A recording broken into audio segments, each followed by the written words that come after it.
Is the Neo Geo Mini still the best value proposition when it comes to playing Neo Geo games, regardless of whether you're playing them on original hardware or not?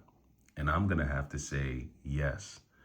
I know that the YouTube and retro community is completely enamored by the fact that Play On Replay is getting ready to release the Neo Geo AES Plus, which essentially is them, re-releasing the console all over again. And I'm a huge fan. I ordered one myself. However, I think it is the nostalgia bug that's really got everyone in a chokehold, and for good reason. I mean, if you think about it, back in the 90s, a lot of us barely had enough money to afford one system and maybe a couple games. And a lot of times we had to wait until that system went on sale. If you're from the hood, you know that back in the day, the Sega Genesis was probably the easiest console to get because it was typically the cheapest console. And I typically think of the Sega Genesis as being the hood console. It was the cheaper console, which means parents who couldn't afford Nintendo or Super Nintendo typically got their kids the Genesis.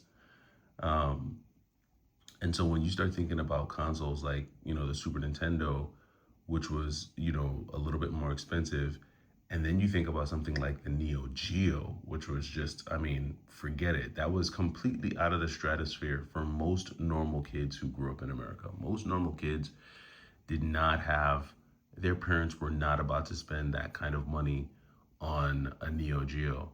And so I think that's what's got everyone so enamored by the fact that PlayOn is re-releasing a console that so many, like an entire generation.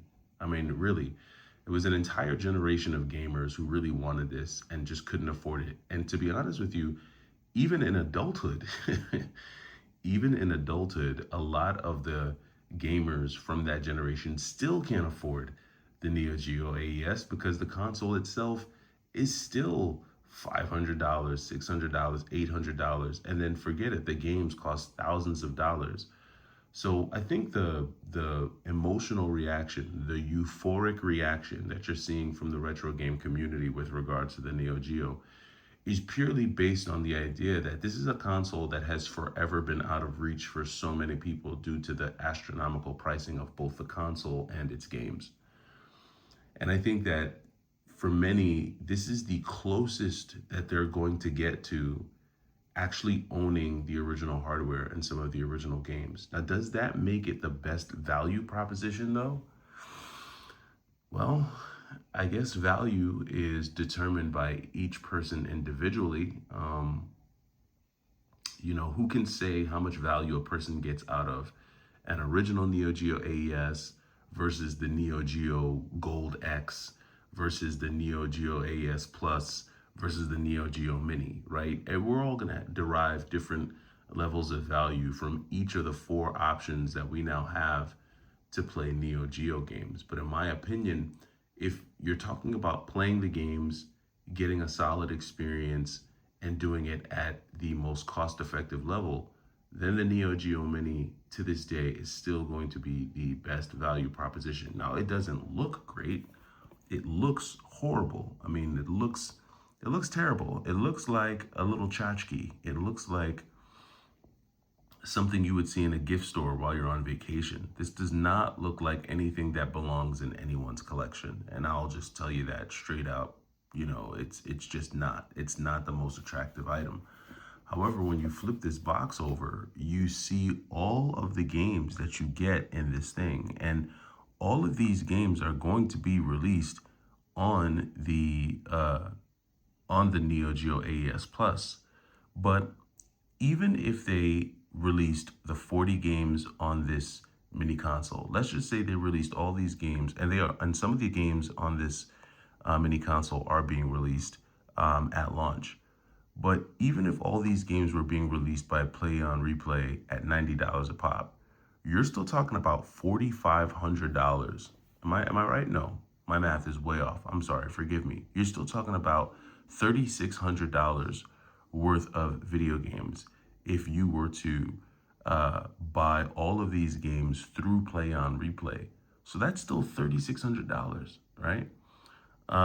Even if you went and got the Ultimate Edition and got, you know, 10 of these games with the Ultimate Edition, you'd be paying $1,000, and then you would still have to pay $90 for 30 games. So you're still looking at $37 to $4,000. So even at the lowest price point, which for many is going to be this new Neo Geo AES Plus with the games coming in at 90. So even at the lowest price point, you're still talking about at a minimum, 3,700 to $4,000 in value packed in this little box. It's a lot of value. Now, what's missing from this? Obviously, the clicky controller, the more authentic Neo Geo feeling gameplay. However, this does scale up to most HD TVs, which looks beautiful on an HD TV. It scales up pretty nicely. It's an amazing selection of games. And if you're just talking about playing the games, right? Just raw playing the games. In my opinion, this still, positions itself as one of the best value propositions for Neo Geo collectors or Neo Geo game players, I would say. But I know a lot of you guys might roast me in the comments and say Y2K, that thing sucks. I don't want to, I'm never going to get that. I can't wait for my AES Plus to come. Listen, I'm right there with you in terms of being excited for the Neo Geo AES Plus to come. I'm excited for mine too. I've owned an original Neo Geo AES before. I've owned original Neo Geo games before. And they're cool. They're definitely cool. But I really do believe that once everyone gets their console and there's 1,001 unboxing videos done, right? There's going to be 1,000,000 unboxing videos that are going to get done for this console. Once all of that is out the way, the hype dies down, the euphoria, wears off.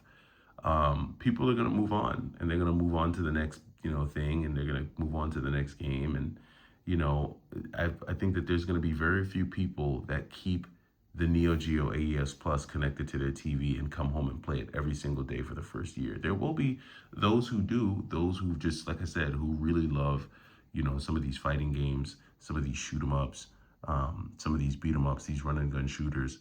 But we've had access to so many of these games for so long in so many different ways that I think there's only a certain number of games that people are really going to be looking forward to playing.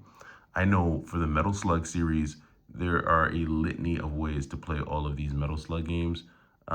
So many ways.